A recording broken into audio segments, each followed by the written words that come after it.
Namaste. In this video, we are going to talk about Rule 7 of overcoming your procrastination. Rule 7 says that you have to focus on key results area. Now, whenever you are hired in a company or you go ahead and work for someone, the number one question that you need to ask yourself is, why am I being hired? What is my key responsibilities? Why did they hire me to do what? To do what was I hired?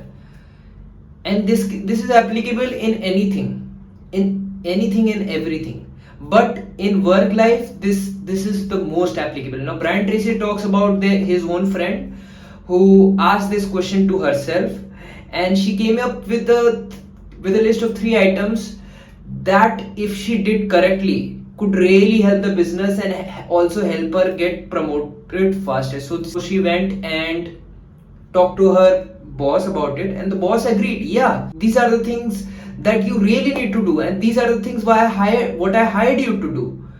So she discussed with the boss and said that, okay, if you could help me delegate all the tasks, then I can focus on these things and I can really help the business double their revenue. And if I do that, and if I help you do that, would you help me get a raise?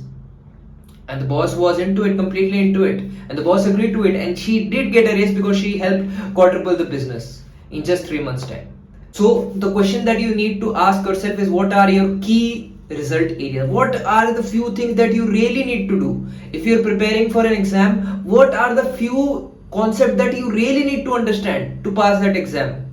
It can be just algebra, it can be just linear equation. What are those few things that you really need to master? You have to ask yourself continuously. And only once you have asked yourself continuously can you really prepare correctly so that you can get the right result. So focus on the key result area. That's Rule 7 to overcome your procrastination. Once you have the right picture in place, once you know what you need to focus on, you can forget about everything else and you can procrastinate everything else. It's just a few things that are most important in your life. You have to just figure out what those few things are and you have to focus on it.